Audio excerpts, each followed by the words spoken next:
ಶ್ರೀ ಗಣೇಶಾಯ ನಮಃ. ಶ್ರೀ ಆಯುರ್ವೇದಾಯ ನಮಃ. ಮಹಾನಾರಾಯಣ ಉಪನಿಷತ್ತಿನಲ್ಲಿ ದೂರ್ವಾ ಸೂಕ್ತ ತದನಂತರ ಮೃತ್ತಿಕಾ ಸೂಕ್ತ ಅಂತ ಒಂದು ಪ್ರಕರಣ ಇದೆ. ಆ ಮೃತ್ತಿಕಾ ಸೂಕ್ತ ಅತ್ಯಂತ ವಿಶೇಷವಾಗಿ ನಾವಿರುವಂತಹ ಭೂಮಿಯನ್ನು ವರ್ಣನೆ ಮಾಡುವಂಥದ್ದಾಗಿದೆ. ಆ ನಿಟ್ಟಿನಲ್ಲಿ ನಾವು ಆ ಮಂತ್ರಗಳನ್ನು ಗಮನಿಸಿದರೆ ನಮಗೆ ಸಿಗುವಂಥದ್ದು ಏನಪ್ಪ ಅಂದರೆ, ಭೂಮಿರ್ಧೇನುರ್ಧರಣಿ ಲೋಕಧಾರಿಣಿ ಉದ್ರತಾ ಶಿವರಾಹೇಣ ಕೃಷ್ಣೇನ ಶತಬಾಹುನ ಅನ್ನೋದು ಮೊದಲನೇ ಮಂತ್ರ.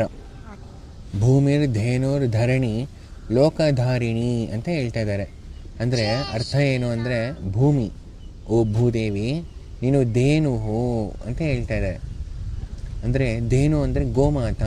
ಇದು ಯಾವಾಗಲೂ ವೇದ ಉದ್ಘೋಷಿಸ್ತಾ ಇದೆ. ಭೂಮಿ ಯಾವಾಗ್ಲೂ ಧೇನು ರೂಪದಲ್ಲಿರತ್ತೆ, ಅರ್ಥಾತ್ ಗೋ ರೂಪದಲ್ಲಿರತ್ತೆ. ಇನ್ನು ಧರ್ಮ ಯಾವಾಗಲೂ ವೃಷಭ ರೂಪದಲ್ಲಿರತ್ತೆ.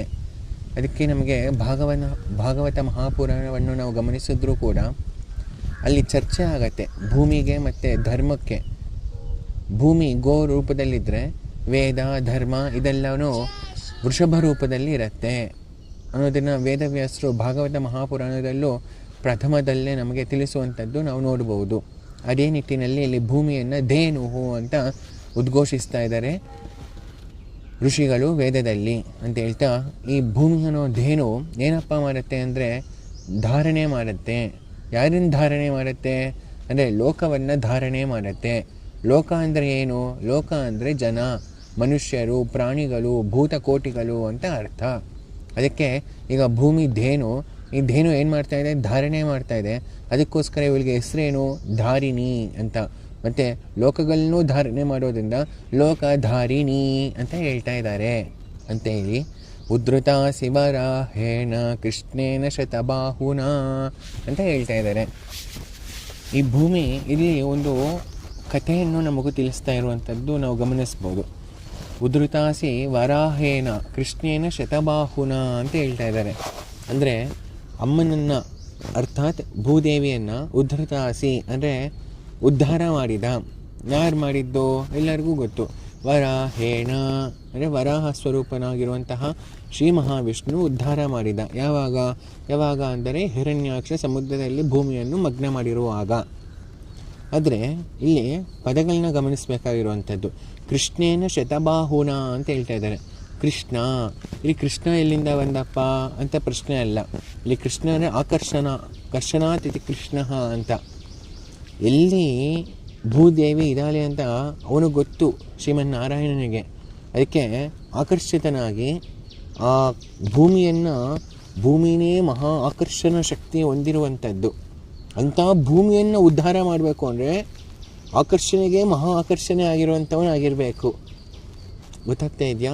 ಇವಾಗ ನಾವು ಯಾವುದೇ ಒಂದು ಮೇಲಿಗೆ ಬಿಸಾಕಿದ್ರು, ನಾವಿವಾಗ ಕುತ್ಕೊಂಡಿದ್ದೀವಿ ಅಂದರು, ಇದಕ್ಕೆಲ್ಲನೂ ಭೂಮಿಯ ಆಕರ್ಷಣ ಶಕ್ತಿ, ಕೃಷ್ಣ ಶಕ್ತಿ ಭೂಮಿಯಲ್ಲಿದೆ. ಅದರಿಂದ ಪ್ರತಿಯೊಂದು ವಾಕ್ಯಗಳಾಗಲಿ, ಕರ್ಮಗಳಾಗಲಿ, ಕೃತ್ಯಗಳಾಗಲಿ, ಕ್ರಿಯೆಗಳಾಗಲಿ ನಡೀತಾ ಇರುವಂಥದ್ದು. ಇಂಥ ಒಂದು ಆಕರ್ಷಣದ ಮುದ್ದೆ ಪಿಂಡ ಭೂಮಿ. ಇದನ್ನೇ ಆಕರ್ಷಣೆ ಮಾಡಬೇಕು ಅಂದರೆ ಇನ್ನೆಷ್ಟು ಮಹಾ ಆಕರ್ಷಕ ಆಗಿರಬೇಕು. ಆ ಮಹಾ ಕರ್ಷಣ ಮಾಡುವಂಥವನೇ ಕೃಷ್ಣ. ಅದೇ ವರಾಹ ರೂಪ. ಅದಕ್ಕೆ ವರಾಹ ಬೇರೆ ಅಲ್ಲ, ಕೃಷ್ಣ ಬೇರೆ ಅಲ್ಲ ಅನ್ನೋದನ್ನೇ ಇಲ್ಲಿ ನಾವು ಗಮನಿಸ್ಬೋದಾಗಿರುವಂತಹ ಅಂಶ ಅಂತ ಹೇಳ್ತಾ, ಅವನು ಉದ್ಧಾರ ಮಾಡಿದ. ಶತಬಾಹುನ, ಬಾಹು ಅಂದರೆ ಏನಪ್ಪ ಅರ್ಥ ಅಂದರೆ, ಬಾಹು ಅಂದರೆ ಬಲಕ್ಕೆ ಅರ್ಥ, ಅದು ಸಂಕೇತ. ಶತಬಾಹುನ ಅಂದರೆ ಅಮ್ಮನ ಆಕರ್ಷಣ ಶಕ್ತಿ, ಭೂ ಆಕರ್ಷಣ ಶಕ್ತಿ ಅಂತ ಹೇಳ್ತೀವಿ. ಅಮ್ಮನ ಭೂಕರ್ಷಣ ಶಕ್ತಿ ಎಷ್ಟಿದ್ದು ಅದಕ್ಕೆ 100 ಪಟ್ಟು ಈ ವರಾಹಂದು ಇರುವಂಥದ್ದು. ತಸ್ಮಾತ್ ಈ ವರಾಹ ಕೃಷ್ಣ ಈ ಭೂಮಿಯನ್ನು ಉದ್ಧಾರ ಮಾಡಿದ ಅನ್ನೋದು ಇದರ ಪಾರಮಾರ್ಥ ಅರ್ಥ ಅಂತ ಹೇಳ್ತಾ, ಮೃತ್ತಿಕೆ ಹನಮೇ ಪಾಪಂ ಎನ್ಮಯ ದುಷ್ಕೃತಂ ಕೃತಂ. ಮೃತ್ತಿಕೆ ಹನ ಪಾಪಂ, ನಮ್ಮ ಪಾಪಗಳನ್ನು ಹನ ಅಂದರೆ ಸಂಹಾರ ಮಾಡುವಂಥದ್ದು ಈ ಮೃತ್ತಿಕೆ. ಅದಕ್ಕೆ ಮೃತ್ತಿಕೆ ಹನಮೇ ಪಾಪಂ ಎನ್ಮಯ ದುಷ್ಕೃತಂ ಕೃತಂ. ಎನ್ಮಯ ನನ್ನಿಂದ ಮಾಡಿಸಲ್ಪಟ್ಟಿರುವಂತಹ, ದುಷ್ಕೃತಂ ಕೃತಂ ನಾನು ಮಾಡಿದೆ ಅಂತ ಹೇಳ್ತಾ ಇಲ್ಲ. ಮತ್ತು ಎನ್ಮಯ ಅಂತ ಹೇಳೋದ್ರಲ್ಲಿ ಯಾರಪ್ಪ ಮಾಡಿಸಿರುವಂಥದ್ದು ಅಂದರೆ ಕಾಮಕ್ರೋಧಗಳು. ಕಾಮಕ್ಕರ್ತ ನಾಹಂಕರ್ತ, ಕಾಮಕ್ಕರೋತಿ ನಾಹಂಕರೋಮಿ, ಏಷವೇ ಕಾಮಕಾಮಾಯ ಸ್ವಾಹ. ಮನ್ಯುಃಕರ್ತ ಮನ್ಯುಃಕರೋತಿ, ನಾಹಂಕರ್ತ ನಾಹಂಕರೋಮಿ, ಮನ್ಯುಃಕರೋತಿ ಏಷವೇ ಮನ್ಯುಮನ್ಯವೇ ಸ್ವಾಹ ಅಂತ ಹೇಳೋ ರೀತಿ ಈ ಕಾಮಕ್ರೋಧಗಳು, ಕ್ರೋಧನೇ ಮನ್ಯು ಅಂತ ಹೇಳುವಂಥದ್ದು. ಇದಲ್ವ ಮಾಡಿರುವಂಥದ್ದು. ಯಾಕೆ ಮಯ ಅಂದರೆ ನನ್ನಿಂದ, ನನ್ನಿಂದ ಅಂದರೆ ನಾನಲ್ಲ, ಮತ್ತು ಯಾರು ನನ್ನಿಂದ ಮಾಡಿಸಿದ ಯಾರು? ಈ ಕಾಮಕ್ರೋಧಗಳು ಅಥವಾ ಕಾಮ ಮತ್ತು ಮನ್ಯುಗಳು, ಅದು ಮಾಡಿಸಿರುವಂಥ ದುಷ್ಕೃತಗಳು, ಅದು ಮಾಡಿಸೋದೇ ದುಷ್ಕೃತಗಳು. ಅದರಿಂದ ಪಾಪ ಬಂದಿದೆ, ಅದನ್ನು ನಿವಾರಣೆ ಮಾಡಮ್ಮ ಅಂತ ಮೃತ್ತಿಕೆ ಅರ್ಥಾತ್ ಭೂಮಿಯನ್ನು ಪ್ರಾರ್ಥನೆ ಮಾಡುವಂತಹ ಮಹಾಮಂತ್ರವಾಗಿರುವಂಥದ್ದು. ಮೃತ್ತಿಕೆ ಬ್ರಹ್ಮದತ್ತಾಸಿ ಕಾಶ್ಯಪೇನಾಭಿಮಂತ್ರಿತ ಅಂತ ಹೇಳ್ತಾ ಇದ್ದಾರೆ. ಮೃತ್ತಿಕೆ ಬ್ರಹ್ಮದತ್ತಾಸಿ, ಇದರ ಅರ್ಥ ಏನಪ್ಪ ಅಂದರೆ ಈ ಮೃತ್ತಿಕೆ ಅನ್ನೋದು ಸಾಮಾನ್ಯವಾಗಿರುವಂಥದ್ದಲ್ಲ, ಕಾಶ್ಯಪ ಮಹರ್ಷಿಗಳಿಂದ ಪೂಜಿಸಲ್ಪಟ್ಟಿರುವಂಥದ್ದು. ಇದೆಲ್ಲ ಯಾರ್ದು ಅಂದರೆ ಇದೆಲ್ಲವೂ ಕಶ್ಯಪ ಪ್ರಜಾಪತಿದು. ಯಾಕೆಂದರೆ ಪರಶುರಾಮ 21 ಸಾರಿ ದಾಳಿ ಮಾಡಿ ಇಡೀ ಭೂಮಂಡಲವನ್ನು ತನ್ನ ಸ್ವಾಧೀನ ಮಾಡಿಕೊಳ್ಳುತ್ತಾನೆ. ಈಗ ಭೂಪತಿ ಯಾರು? ಪರಶುರಾಮ. ಆದರೆ ಅವನು ಬ್ರಾಹ್ಮಣನಾಗಿರುವಂತಹ ಕಾರಣಕ್ಕೋಸ್ಕರ ಆಡಳಿತ ಅವನಿಗೆ ಸಂಬಂಧಪಟ್ಟಿರುವಂಥದ್ದು ಅಲ್ಲದೆ ಇರುವಂತಹ ಕಾರಣಕ್ಕೋಸ್ಕರ ಅವನು ಇಷ್ಟನ್ನು ದಾನ ಮಾಡಬೇಕಾಗುವಂತಹ ಒಂದು ಪರಿಸ್ಥಿತಿ ಬರುತ್ತೆ. ಅದಕ್ಕೆ ಅವಾಗ ಯೋಗ್ಯನಿಗೆ ದಾನ ಮಾಡಬೇಕು ಅಂತ ಯೋಗ್ಯ ಯಾರಪ್ಪ ಅಂದರೆ ಕಶ್ಯಪ ಪ್ರಜಾಪತಿ. ಅದಕ್ಕೆ ಕಶ್ಯಪ ಪ್ರಜಾಪತಿಗೆ ದಾನ ಮಾಡ್ತಾನೆ. ಅದನ್ನು ಇಲ್ಲಿ ಈ ಒಂದು ಮಂತ್ರ ಮತ್ತೆ ನಮಗೆ ತಿಳಿಸ್ತಾ ಇರುವಂಥದ್ದು. ಅಂದರೆ ವೇದದಲ್ಲಿ ಪುರಾಣದ ರಹಸ್ಯಗಳು ಹೆಂಗೆ ಅಡಗಿದೆ ಅನ್ನೋದು ಇಲ್ಲಿ ಗೊತ್ತಾಗುತ್ತೆ. ಅದಕ್ಕೆ ಇದನ್ನೆಲ್ಲ ಮತ್ತೆ ಮಾಡಬೇಕು ಅಂದರೆ ಒಬ್ಬರಿಗೆ ಮಾತ್ರ ಸಾಧ್ಯ, ಅದೇ ವೇದವ್ಯಾಸ ಮಹರ್ಷಿಗಳು ಅಂತ ಹೇಳ್ತಾ, ಮೃತ್ತಿಕೆ ಹನಮೇ ಪಾಪಂ ಎನ್ಮಯ ದುಷ್ಕೃತಂ ಕೃತಂ ಮೃತ್ತಿಕೆ ಬ್ರಹ್ಮದತ್ತಾಸಿ ಕಾಶ್ಯಪೇನ ಅಭಿಮಂತ್ರಿತ. ಅಭಿಮಂತ್ರಿತ ಅಂದರೆ ಸ್ತುತಿಸಲ್ಪಡುವಂಥವನು, ಕಾಶ್ಯಪನಿಂದ ಸ್ತುತಿಸಲ್ಪಡುವಂಥವಳು ಅಂತ ಅರ್ಥ. ಮೃತ್ತಿಕೆ ದೇಹಿ ಮೇ ಪುಷ್ಟಿಂ ತ್ವಯಿ ಸರ್ವಂ ಪ್ರತಿಷ್ಠಿತಂ. ಮೃತ್ತಿಕೆ ದೇಹಿ ಮೇ ಪುಷ್ಟಿಂ. ಓ ಮೃತ್ತಿಕೆ, ಪಾಪಗಳನ್ನಷ್ಟು ನಿವಾರಣೆ ಮಾಡಿದೆ. ಆಹಾ, ನಾನೇ ಧನ್ಯ. ಪಾಪಗಳು ಹೋದ್ಮೇಲೆ ನನಗೆ ಅಷ್ಟೇ ಸಾಕಾ? ಸಂಕಷ್ಟ ಹಾರ ಆಯಿತು ಅಂದರೆ ಸಾಕಾ?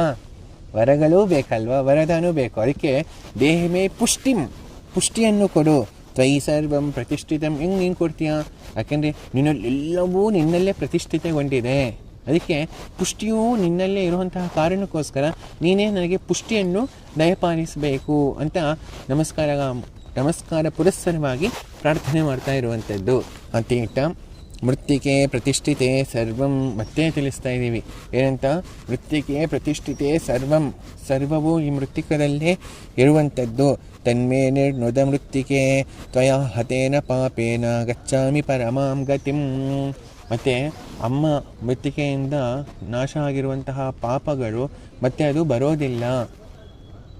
ಮತ್ತು ತನ್ಮೂಲಕ ಉತ್ತಮ ಪದವಿಗೆ ನಾವು ಸೇರ್ಕೊಂತೀವಿ. ಅದಕ್ಕೆ ತ್ವಯಾ ಹತೇನ ಪಾಪೇನ ಗಚ್ಚಾಮಿ ಪರಮಾಂ ಗತಿಂ, ಪರಮಗತಿಯನ್ನು ನಾವು ಸೇರ್ತೀವಿ ಅಂತ ಹೇಳ್ತಾ ಇರುವಂಥದ್ದು. ಅದಕ್ಕೆ ಪ್ರಾರ್ಥನಾ ಪುರಸ್ಕಾರ ನಮಸ್ಕಾರ ಸೂಕ್ತವೇ ಈ ಮೃತ್ತಿಕಾ ಸೂಕ್ತ. ಮತ್ತು ಇದು ಇರುವಂಥದ್ದು ಯಜುರ್ವೇದದ ಮಹಾನಾರಾಯಣ ಉಪನಿಷತ್ತಿನಲ್ಲಿ ಇರುವಂಥದ್ದು ಅಂತ ಭೂಮಿ ಧೇನುಗೆ, ಲೋಕಧಾರಿಣಿಗೆ, ಮೃತ್ತಿಗೆಗೆ ನಮಸ್ಕಾರಗಳನ್ನು ಸಲ್ಲಿಸುತ್ತಾ ಇವತ್ತಿನ ಪ್ರವಚನವನ್ನು ಪರಿಸಮಾಪ್ತಿ ಮಾಡೋಣ.